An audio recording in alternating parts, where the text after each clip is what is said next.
right, peace and blessings, y'all. This is Jakim Muhammad. I hope y'all can hear me out there. I had to try a new mic tonight. So, yes, this is our third for Black History Month. We've been only talking to Black women this Black History Month. There's a reason why. I'm going to tell y'all later why I've only talked to sisters this month. But we've got a lot of stuff to get to, so class is now in session. So we will educate all. We will share information. The rise must happen. Hey, yeah, this is your man, the notorious one, Jakim, from the Hard Talk with Jakim. So tonight we have a beautiful young sister, Miss Donyale Hall. But before I do that, I have to give our shout outs to all of our other sisters that were on. So a big shout out to Lynn Highland, Lorraine Muhammad, Jonda, excuse me, Sister Jonda Brown, Ruth Baker, Josie Roy, Ernestine Johnson, and Malika Yates. So without further ado, I would like to welcome our special guest tonight, which is Miss Donyale Hall. Give her a round of applause. There you go. And Donyale, can you give them a little introduction of what you do and how you got to Delaware? Certainly. And thank you so much for inviting me. I am excited that I get to share the stage with so many notable ladies on your platform. I appreciate what you do and appreciate the opportunity to just talk to the folks out here about some of the things that you guys are caring about. So I'm happy to be a part of it. I've been in Delaware since I was the ripe old age of 3. I'm now 51, so that's a lot of years. I've been in and out of the state, more in than out. My father was stationed at Dover Air Force Base. I went on to graduate from high school here from Cesar Rodney High School. I live in Dover, and I've lived in Kent for most of my life. So these are my stomping grounds. But you know, there's only but so much stomping grounds from the top of the state to the bottom. So I've traveled, and as a businesswoman, I've met a lot of fascinating people. I'm a general contractor. Myself, I've got 10 beautiful children. 6 of them, I'm glad to say, have emancipated themselves from my wallet. I have 4 full-timers at home who are remote learners right now. So, you know, there's a lot of things going on in Delaware with COVID and the business environment. And I have little people that are staring me in my face right now, giggling in the background. So I'm happy again to be with you, and hopefully they won't interrupt too much or else their tablets will be off. Oh. There you go. And I love that. Here's a sister that's out there doing her thing as an entrepreneur, that's also a mother, that is also community minded, that's also civic minded. See, over here at the Hard Talk with Jakim, we try to be as civic minded as possible because we know that Delaware has some deficiencies when it comes to its Black community. So tonight, we're going to talk a little bit about politics because, you know, I'm being a Democrat and I'm a former chairman of the 16th RD, and Sister Donyale being a Republican, but we both have one thing in common, and that is uplifting Black folks. And this is important for me. And it's always nice to see somebody who's got more kids than I do. So I'm glad about that. All right, enough with the dilly-dally. Let me just get into a couple of the things that's coming on in here.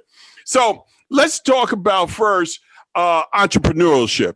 How was it for you to start your business down there? I know you're in Kent. Is that correct? Kent County. Yes. Well, I kind of took the path less desirable to get my education. So when I moved back to Delaware in '97, I was finishing up my undergraduate. I was majoring in electrical engineering. I couldn't find suitable employment opportunities in that particular career field. So I decided that I would change my major. I went on to finish my undergrad and my graduate studies at Wilmington University. I have a master's in business, but I finished up in '08, and there was a huge economic downturn during that time. And the job market was seized up. It was some very difficult ground to cultivate if you were looking for a job. And so I had been out of the work environment for many years. I was a stay-at-home mom while I was going to school.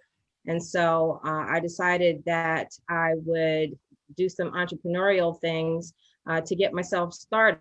I think that one of the things that people fail to realize is that just because somebody doesn't want to pay you your worth doesn't mean you can't get what you are worth by creating your own opportunities. And so I had a lot of different skill sets. I was maintenance when I was in the Air Force. I majored in business. I had an engineering background. I did tax prep all my adult life. So I had a lot of opportunity to have multi streams of income. And so while I was going to school, I actually started my first business. I love being in the kitchen. Both of my parents are from the South. My mom's from Texas. Dad was from Virginia. So I started by professionally doing cakes and catering and all of that.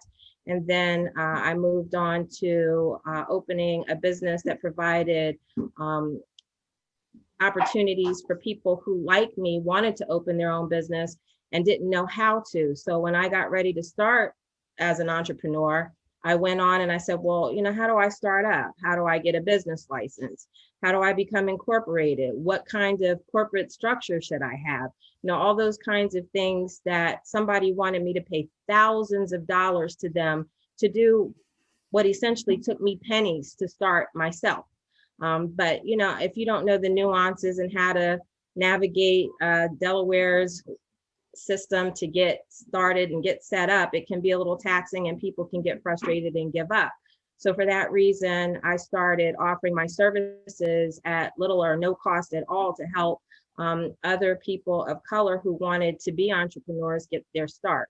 And that would, be setting them up with technology, QuickBooks. One of the things that I found, especially in this environment that we have here with COVID, is that so many people were not set up to be able to take advantage of the PPP loans or the EIDL or any of these grant opportunities for one very simple reason: they hadn't filed a business tax return.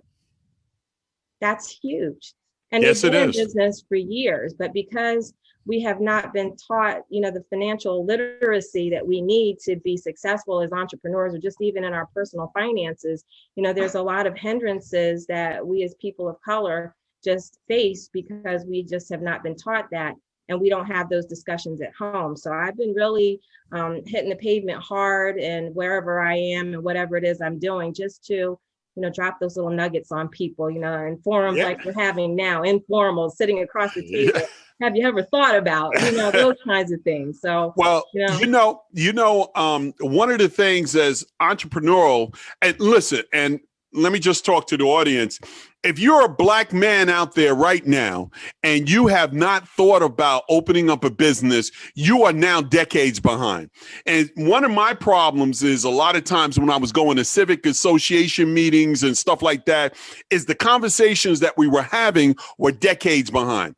The same people that said they didn't want to get involved in social media. How are you going to reach 60,000 people in your lifetime if you ain't in? So again, Black folks, we have got to get in at least in the right decade. So let's stop having these conversations that are decades behind. Let me just say another thing about entrepreneurship.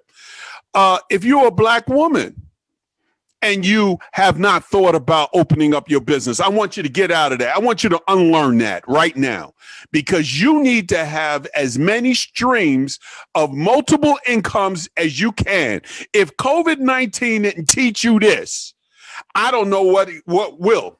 I can't help you, because if you can't understand Black men, Black women, I'm not even talking I'm not going to be PC tonight. You're never going to hear me say people of color or brown people. I'm talking about Black folk right now. We're going to keep it right here. So, and if you have not seen what has come of this COVID-19, of this mess, and you have not thought about it, and even in my own family, I am still lecturing why you ain't got your stuff together. I thought you would have learned this by now. But entrepreneurship, yes, it's all right to have a paycheck. And I love that you get a paycheck, but paychecks are temporary.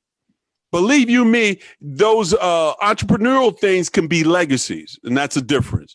And I'm proud of you. Yes. Thank you so much. Yes. Now, I mean, generational wealth, like I said, is not something that we're taught.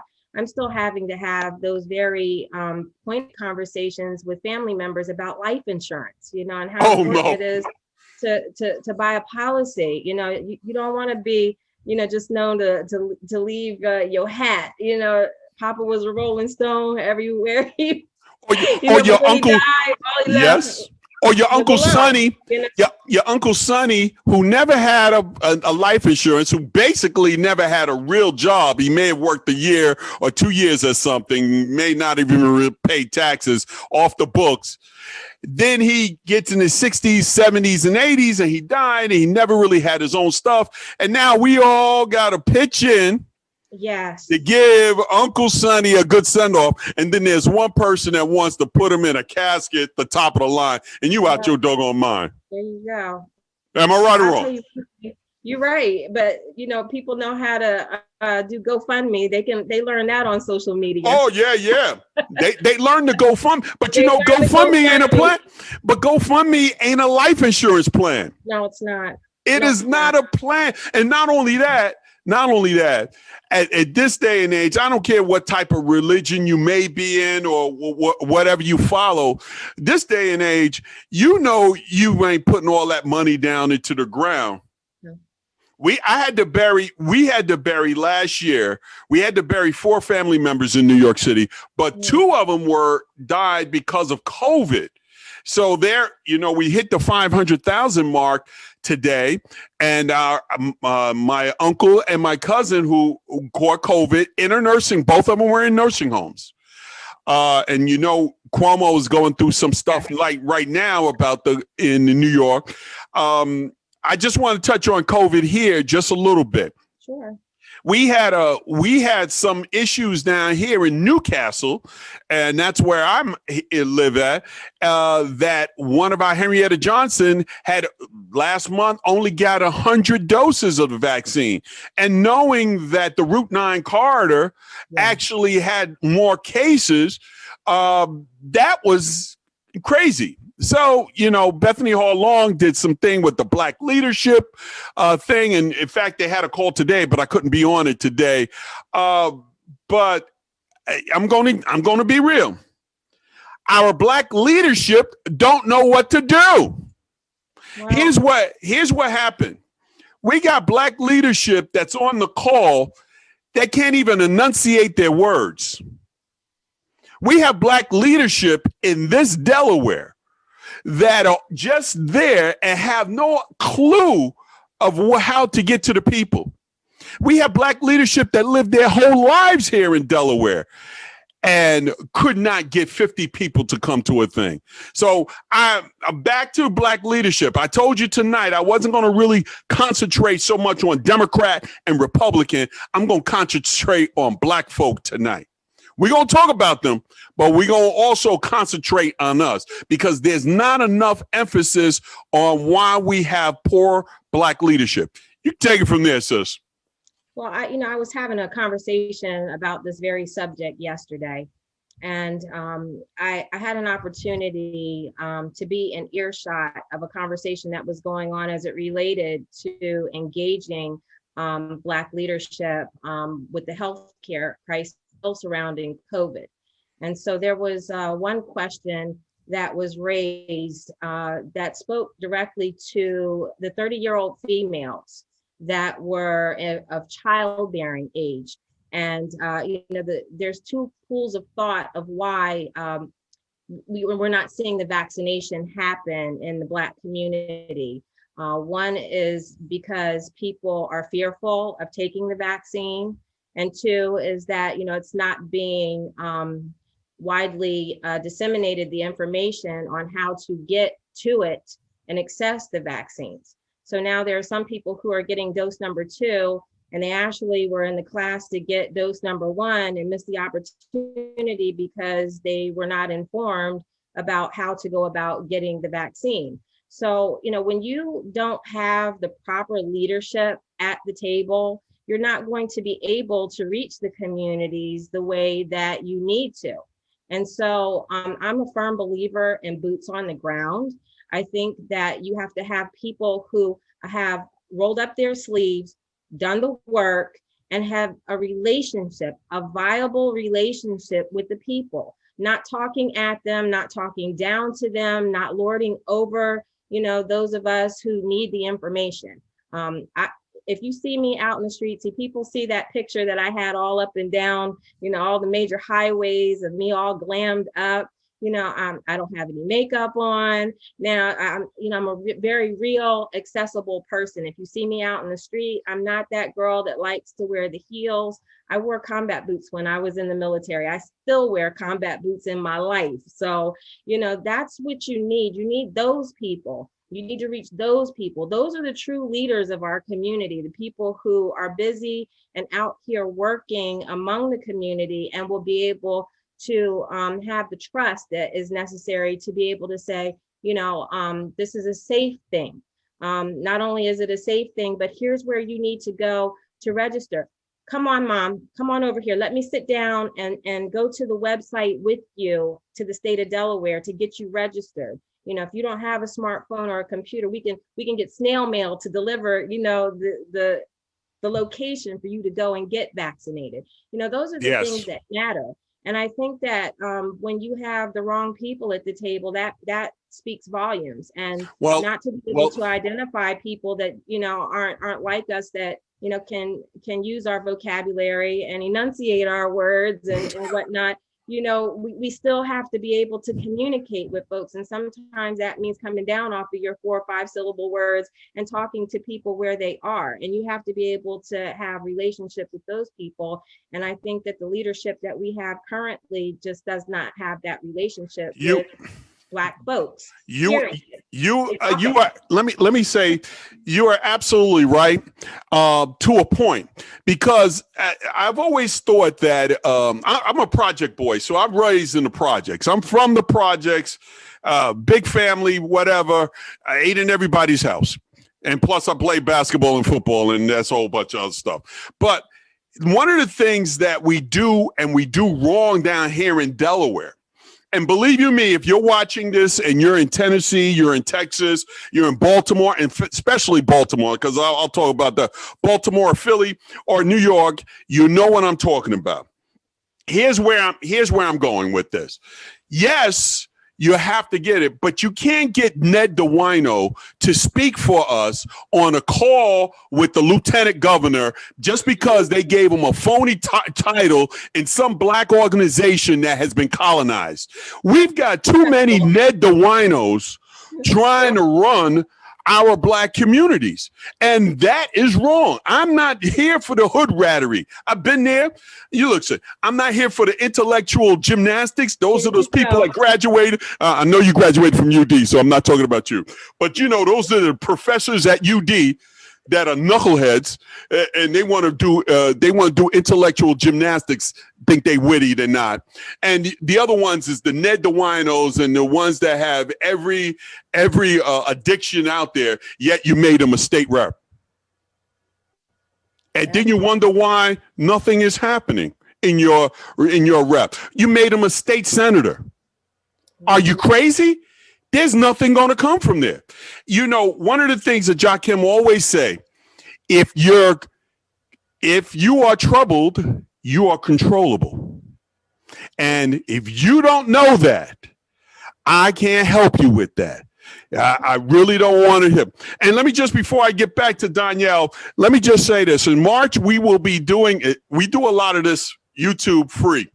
But in March, we have Jakim Uncensored.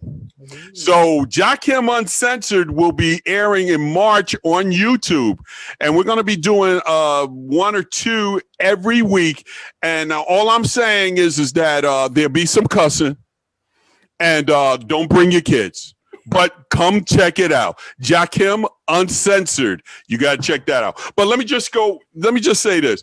Donyale, you are absolutely right. Our leadership here, Black leadership, whether it be down in Leg Hall or city council or county council, is lacking. And I think we need new leadership. I just got a quick thing that I live in the beautiful village of Dunleaf, which is to me like still another slave plantation type name and all that other stuff. But one of the things I will tell you, that if you have civic leaders that have been in, the president of any civic leader that's been there for 10 years, you need new civic leaders. I agree. You have to have fresh blood. I mean, I think somebody was having a conversation about, over, and I digress, and I don't even really want to go here to this national level thing, but somebody had made, a comment that, we have US senators and Congress people who have been in there for decades. They got to go because they're out of touch. Oh my Lord. You passed your prime at that point and you're not relevant. I find that the uniqueness about people like me who ran for office is that we are as real as it gets. You can't ask me a question and see me ever reading from some cue cards or a speech. It comes from inside, and you can always feel when people are authentic and genuine about where they come from. I'm the poster child for you can do it. I struggled. When I finished up my college, I had 8 kids. I was pregnant when I was in school and breastfeeding the last one. God bless you. It's tough, but I've been there and I've done it. I know how hard it is to make it over and through some very tough things that are the nature of Delaware and Delaware environment. So when I came to run for office, I came packed with facts and not fiction and not supposition about what I thought life was like out here. And people ask me, why'd you aim so high? I first ran for state senate before I ran for lieutenant governor. And they said, why didn't you start from something smaller? And I said, well, when I looked at the things that mattered to me, the things played in a very small way, played large scale in the state of Delaware. So why would my voice not resonate and be heard all across the state of Delaware about the things, that I was passionate about changing, here in my local community? We got to have leadership, like you said, that looks like us, and not only looks like us, but has the story to tell about the hardships and where the state has erred, went right, what it's done wrong, and how we can make things better. You can't represent me if you don't know me. And I made that point. And you brought up, the partisan thing. I don't have debates with people over partisan politics. Okay, we're going to talk about issues. Don't talk to me about a party affiliation, because I know people on both sides of the aisle that are epic failures to Black folks. Yes. Okay? Yes. So, let me hit you right there. Yeah. Now, when I ran in 2018, I went to, I knocked on this lady's door just real quick. And she said, are you going to be like J.J. Johnson? And I love J.J. Johnson. I enjoyed it. I thought he was the one voice down there that was doing the right thing and trying to. But that's one voice over 50. How many reps we got? 44 or something like 46? 43. So I forget. And so I said, listen, no, I'm not J.J. Johnson. I'm going to be J.J. Johnson 2.0. Right. Jakim Muhammad ain't going for the nonsense. So she said, okay, I'm voting for you. Would you believe that was a white woman? Yes. Not the Black ones. That was a white woman. She said, oh, I like that. Listen, you're absolutely right. You got to be authentic.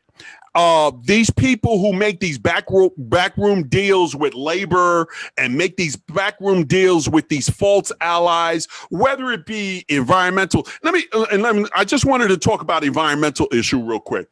There is no group of people on this planet that are more environmentally conscious than Black folk. And if I can say one group that was even close to it would be the Native American.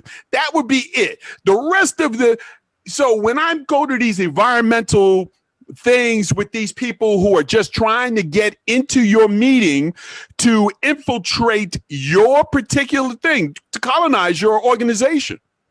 Because we know that there's been a lot of colonizations. I love the NAACP. I was raised on the NAACP, in the Wilmington, the Urban League, period.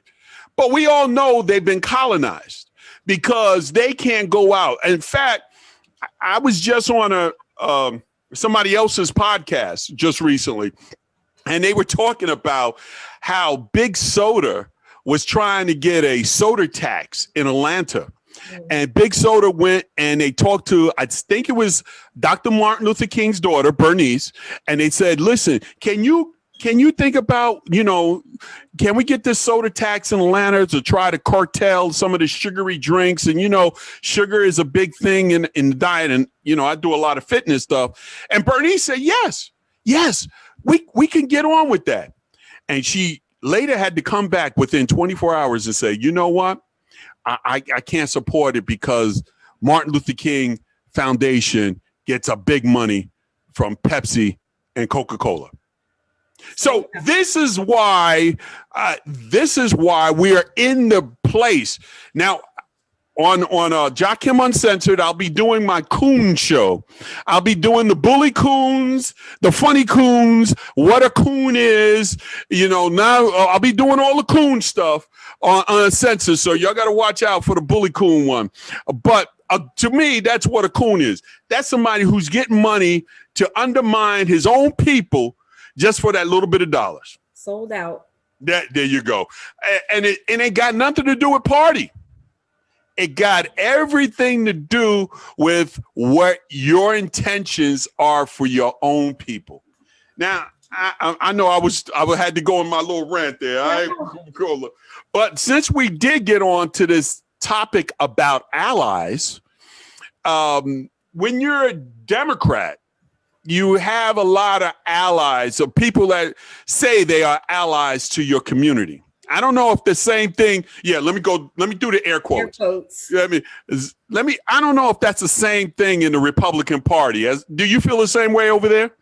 Well, I was a lifelong Democrat before I shifted. And so I've seen what this looks like on both sides. And it wasn't until back in 2016 when Lamar Gunn ran for lieutenant governor, I was actually his campaign manager for that race. And I supported him as a Democrat. And, we started a conversation back then that said that you don't have to be of the same party affiliation to support people who believe in what you believe in.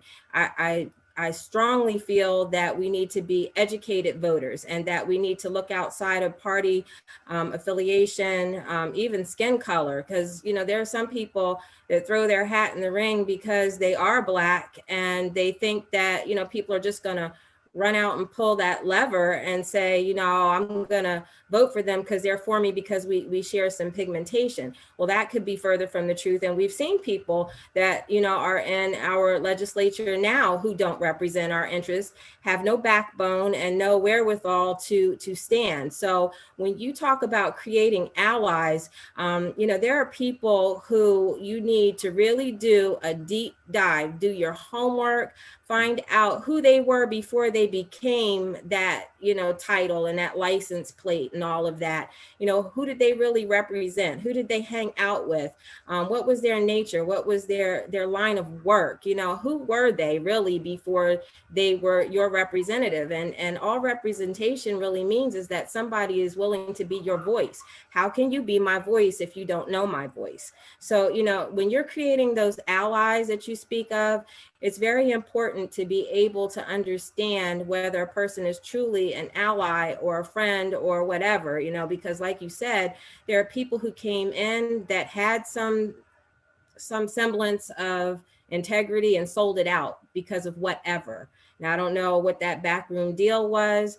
I've been around and long enough to know and not to be naive that sometimes you might have your bill and you want to see your bill move and somebody comes to you and says, well, sis, if you want your bill to move, I need you to, do this for me and thus and so. And so, I might say, well, I guess I could live with that in order to get, my thing going on or whatever, not knowing that whatever their thing was, undercut something else somewhere deeper on down the line that you just had no inner working knowledge of. So, I think that taking things from special interest, that gives you a piece of yourself that you owe them. So, Right. what are you going to do? And that's one of the reasons why when I was out and I was campaigning, the people that I felt comfortable taking money from were people who were entrepreneurs and small business owners that had a vested interest in seeing somebody who was going to be their voice. I felt no heartache about taking money from people who were like me, had their kids in school and wanted to see a better education system, and wanted to see things move forward and give opportunities to people. So it's all about who you are beholden to and who you are not. So I agree with you. Yes. Creating those allies says a lot about people. And if you go down, you can look at people's voting records and see how they voted on bills. And again, it comes down to being educated.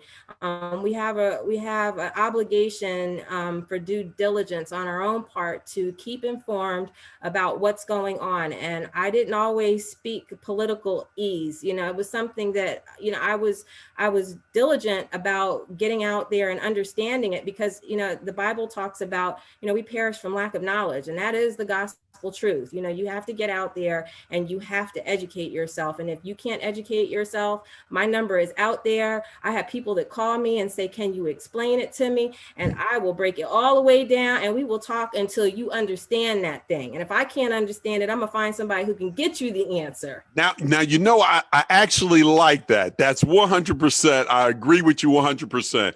And when I was out there, one of the things I tried not to do was to do the political ease. Oh, the people would come at you and they would say, do this, do that, do that. And I treated my campaign like a business.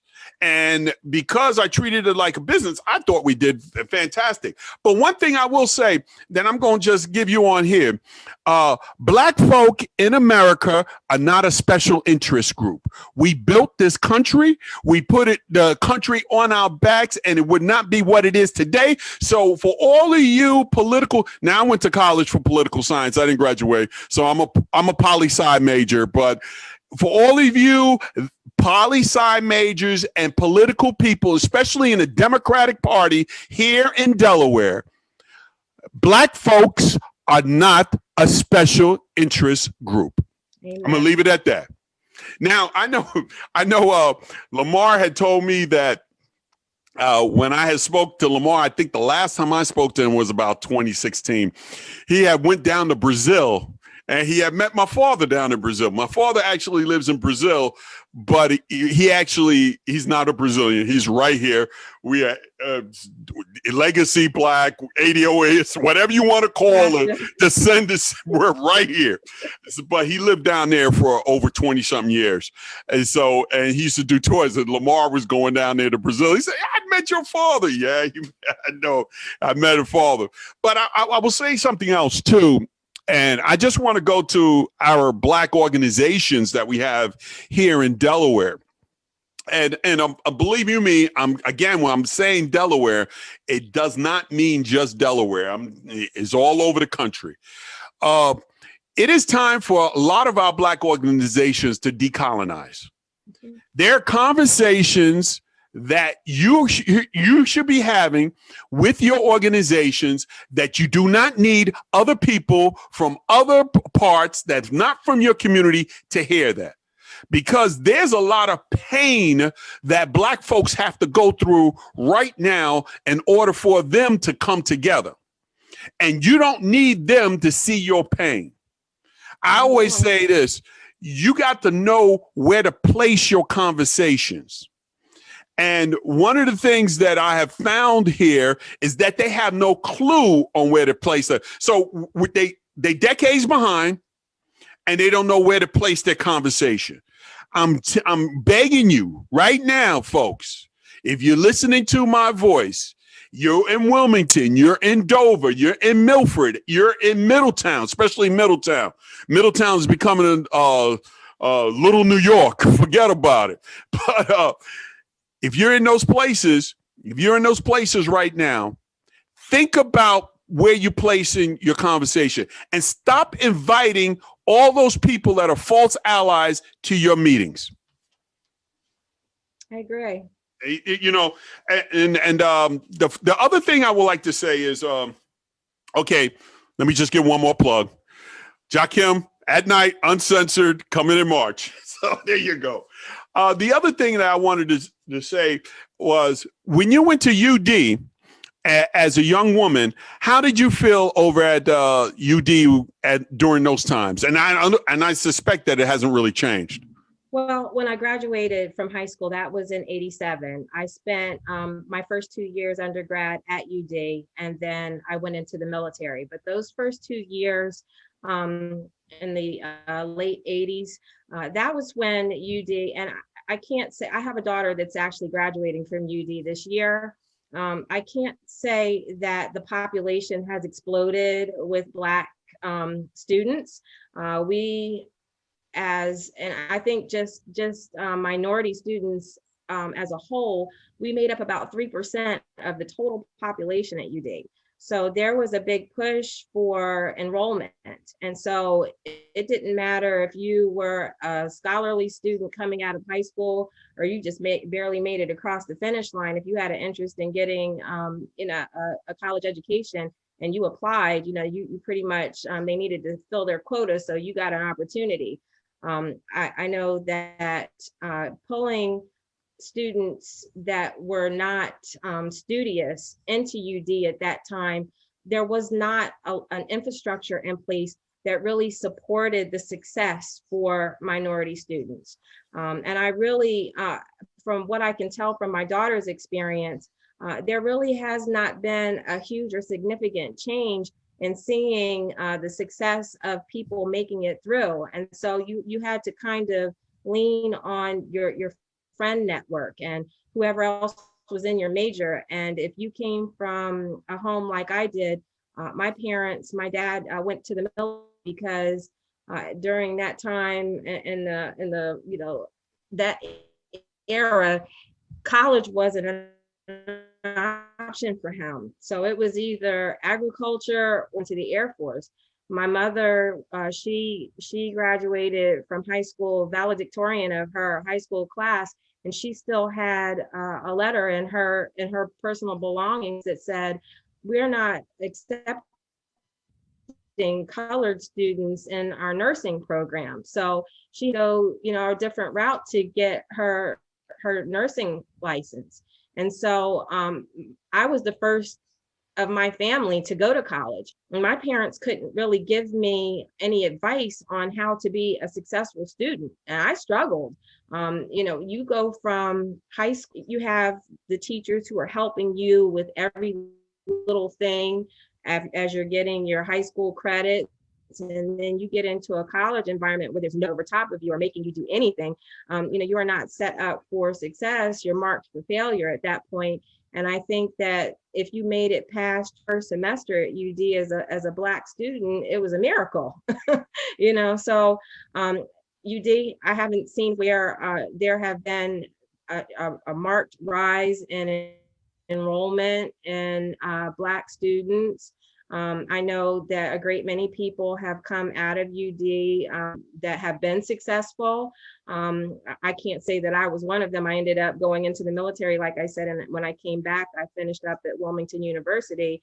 And I had the opportunity to finish my engineering degree up at UD, but the commute up there and young kids and not really having a job market here for engineers, I decided that that just wasn't the track that I needed to be on. So, I did a course deviation and restructured my life and went down a more successful pathway for myself. But, I think that we could definitely have a better environment. And that's something that very needed here in the state of Delaware in the Black community, is to have more of a conversation surrounding education, because we already were having issues with the achievement gap here, and COVID has widened it. Our kids need to be back in school. I mean, we can do what we have to do. There are people who have the affluent have put their children in private school. They're in there 5 days a week. They've had very little incident with COVID infections and all of that. It's our Black children who are falling deeper behind because we have technology disparities. We don't have parents at home who can help their children. I mean, my children, if you were to see my day in here, I'm walking around from station to station with the children, asking them, are you okay? I heard the teacher ask you a question, you didn't answer. I mean, how many parents are at home able to do that for their children? There's few and far between. Well, you touched on a subject that I wasn't going to touch today, but I'm glad you did, because I'm going to be licking my chops for it. Education in the state of Delaware. So my son graduated from William Penn High School. One of my oldest daughter graduated from Delaware State University. And I will say this, they were not the first people to go to college. I wasn't even the first, because my father has a bachelor's degree and a master's degree from Brooklyn College.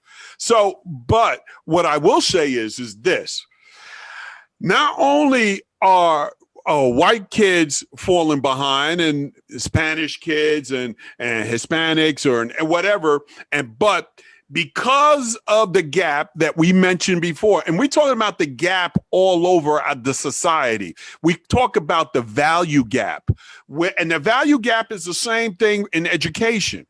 This state opened up the casinos before they opened up the schools. Say that again.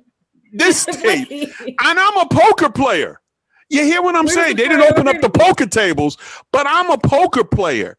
And they opened up the casinos before they opened up the schools, or even had a plan to open up. Now, I know we've got some hybrid learning right now. I heard the governor say that we've had some hybrid. Most of the school districts have some type of hybrid. That's what he said in this press conference. I saw a little bit of that.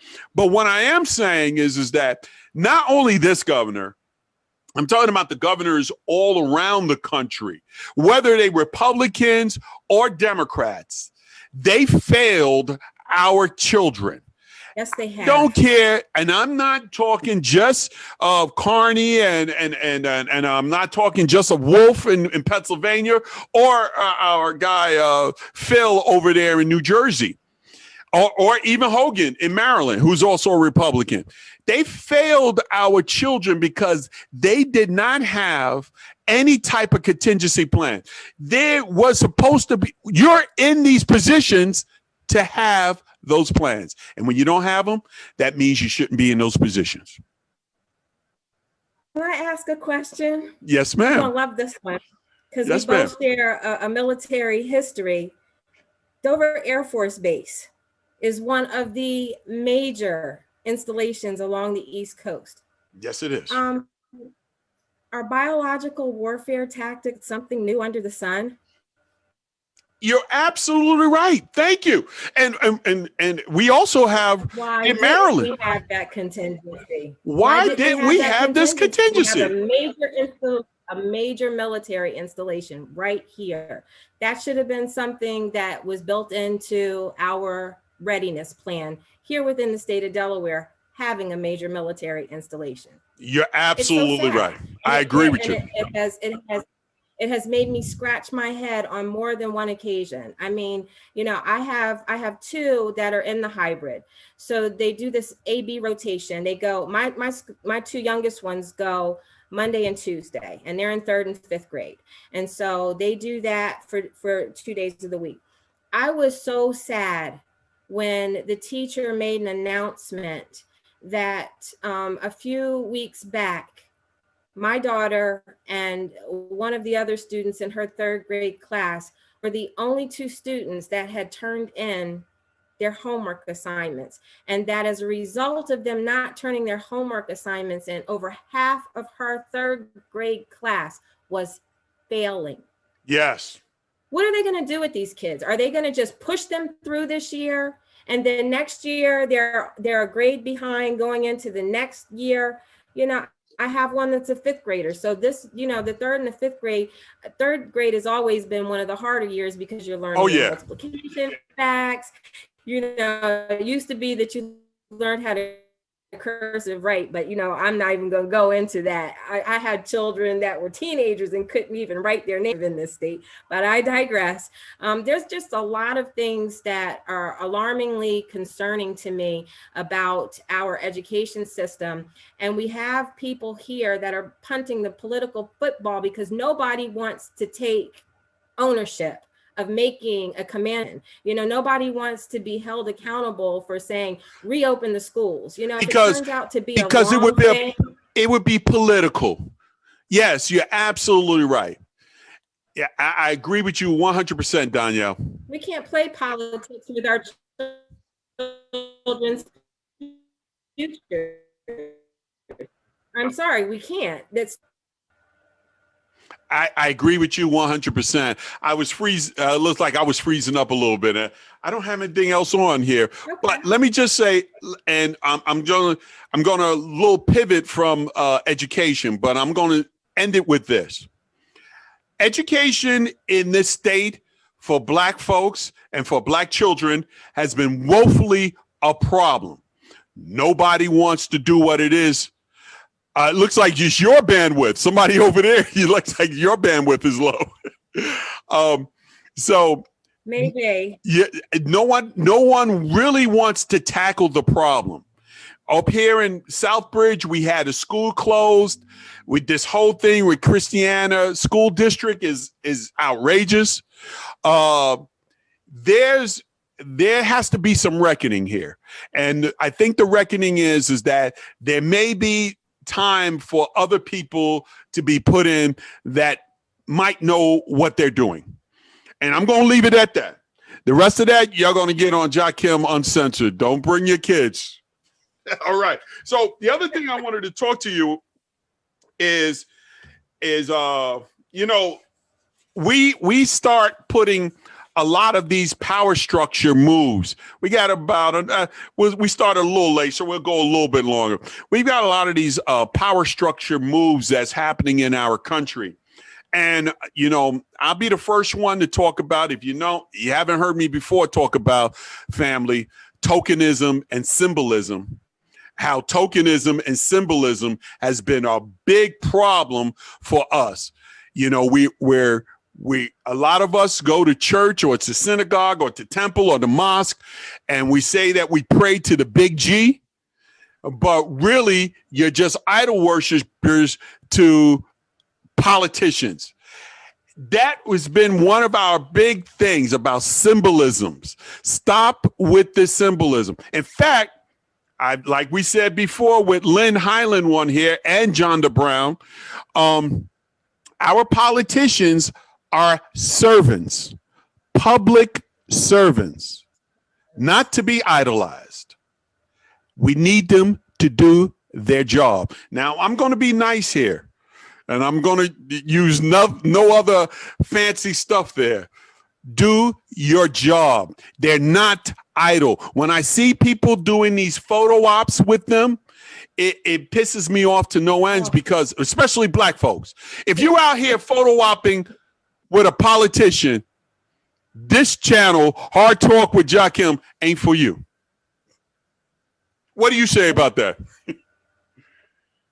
I agree. And it's too funny because, I hate the politicians that come around during election season, your church, and they wait for their name to be announced. They get their photo op and out the door they go. It's really funny. I went to a local church here last year, and the pastor, he sent me a message later. He said, "Sis, my wife in a photo op with you. We didn't take our picture." I said, "That should tell you something. I was there for the praise and worship and the benediction." And I didn't say, "Come on, let's get our photo." That's not what I was there for, and if people are wise enough, and that if you come into the house of worship and you didn't even come in there for the worship experience, shame on you. That should tell you something about that person and their nature anyway. But I wanted to touch on one other thing.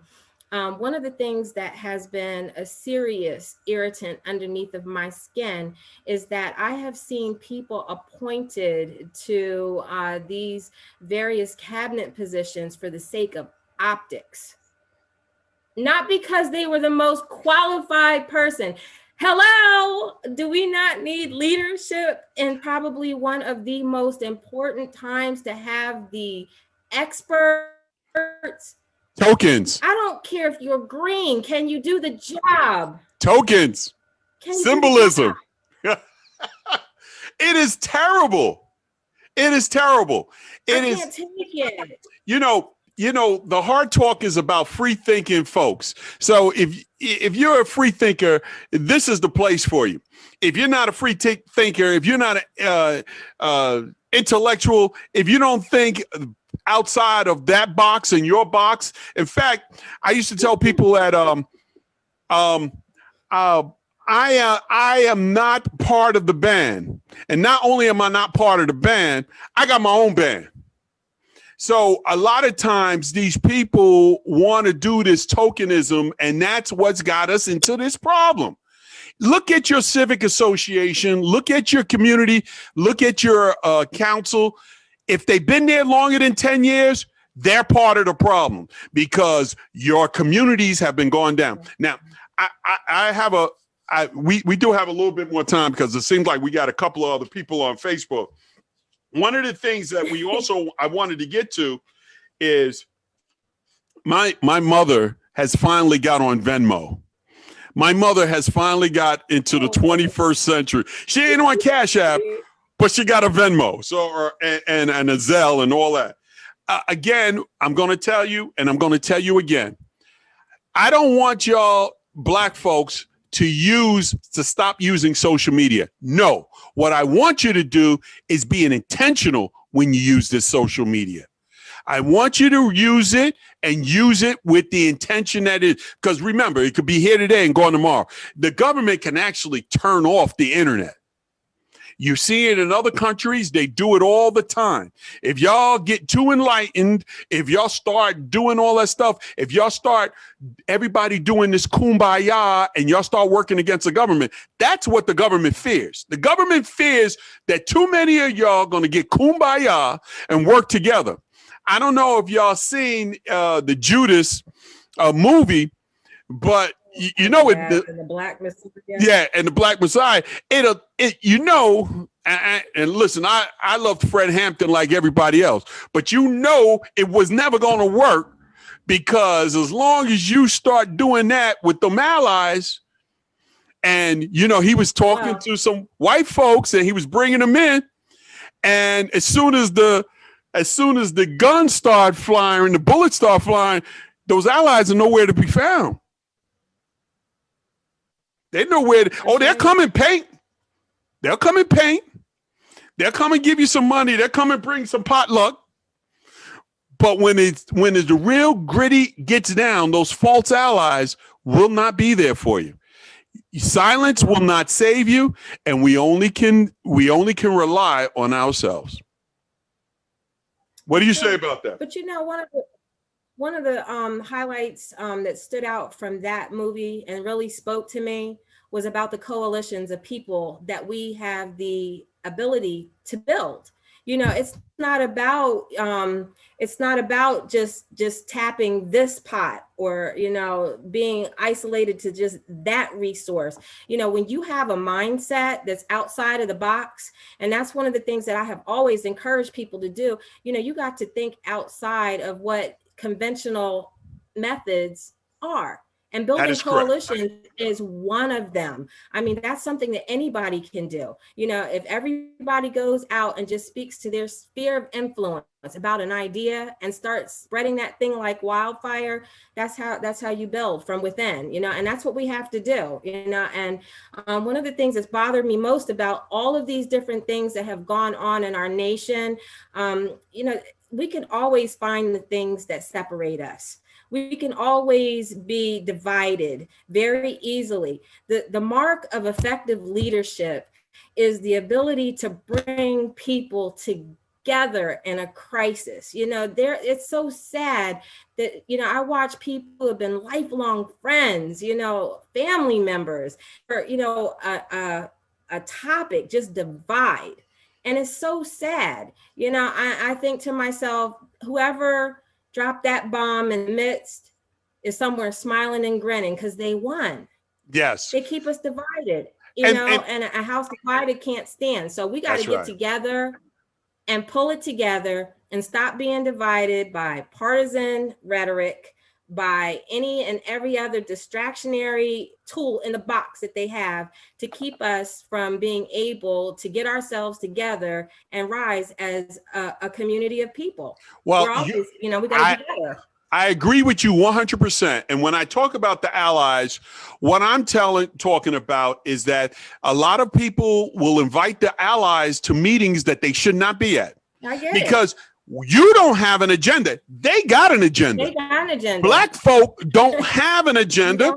We don't have a plan. We don't have the demands that we should have. You got to get those first. Now, that's one of the things that I liked about the movie, but it didn't expound on it. I wish they would have, that he would have, if he was still alive today, he would have said, yeah, I would have did this different, that we would have had to get our agenda first.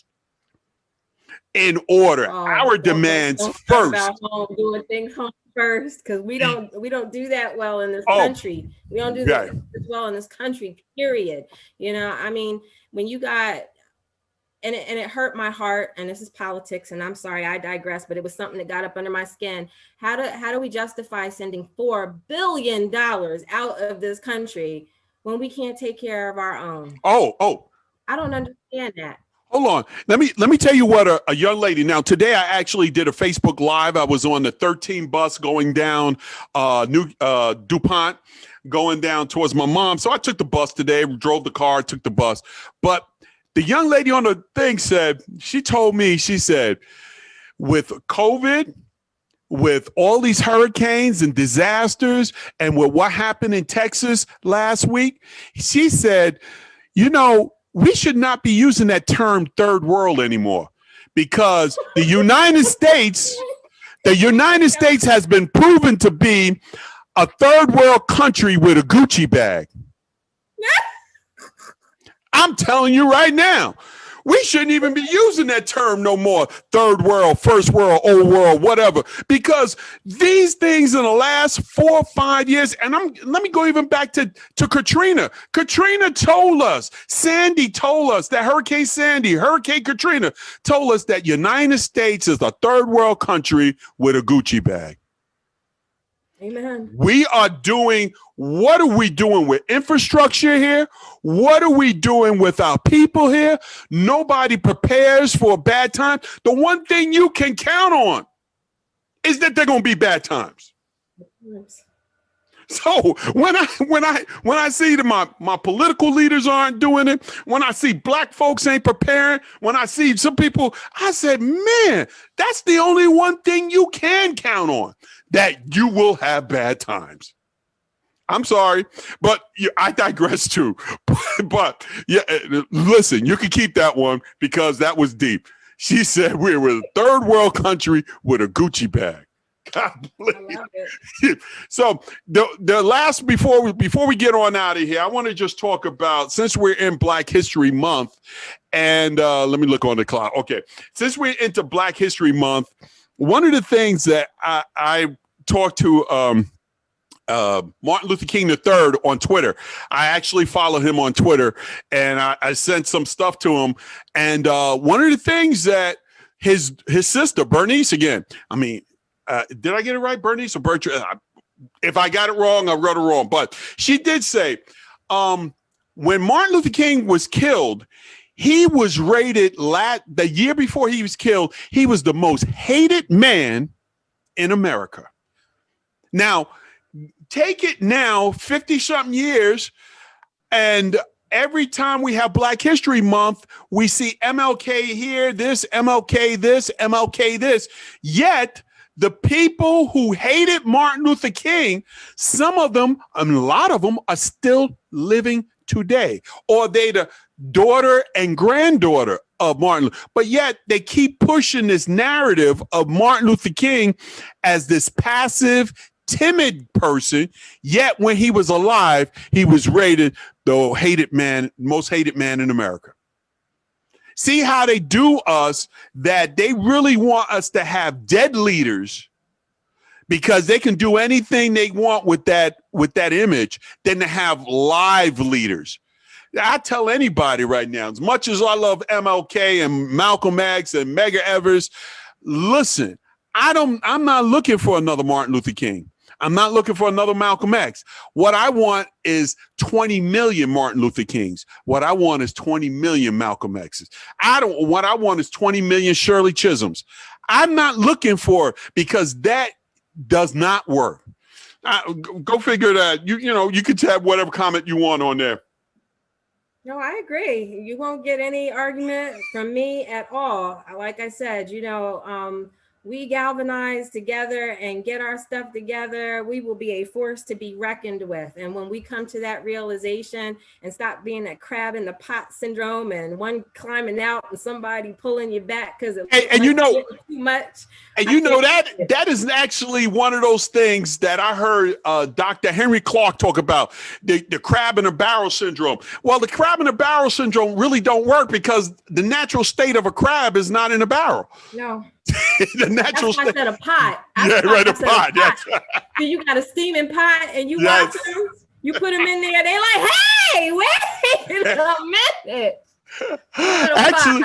Actually, I like the one, and that's good because since you said that, the one about the frog, how you can put a frog in a pot, and it's a good analogy for people. You can put a frog in a pot and slowly bring up the heat, and the frog will not realize that you have brought up that until it is dead.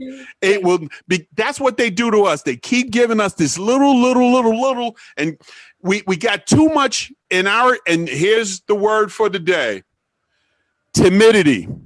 Timidity ain't about humidity, and it ain't about the weather. We have too much timid folks and passive folks in our communities. We have got to get them, and you can't be electing them, because the last thing you want to have is a timid state representative, timid council person, timid and passive senator. Because you know what? Other people and other will run roughshod over them. What do you think about that? Yeah, they will. And they do it. And they do it. Now, that is correct. So listen, family, this has been a great conversation with Sister Donyale Hall. We're going to have to do this again because we need more time. I'm probably going to have to do it on YouTube because that's where we can really get into it. I'm not going to invite you to the Jakim Uncensored because your kids won't be able to watch it. Don't bring your kids. That's okay. All right. They left me alone. They got what they wanted. Well, again, this has been a pleasure, Ms. Donyale Hall. You have been, there's a lot of insight. I've been wanting to talk to you for a minute now. I've been, even when I went to Steve Washington's thing, I said, yo, they got to get Donyale Hall, man, because there's some things there that I think that Delaware needs. And one of those things is strong voices that will not be swayed by special, and when I say special interest group, I'm only talking about companies, because Black folks, again, are not a special interest group that will not be swayed by that. It's been a pleasure talking to you. You have any lasting things you want to talk about or say before we leave? I'm looking forward to having another conversation with you. It's been a pleasure. All right. Well, again, this is Jakim for the Hard Talk with Jakim. This has been Miss Donyale Hall. You check her out. You guys need to check her out.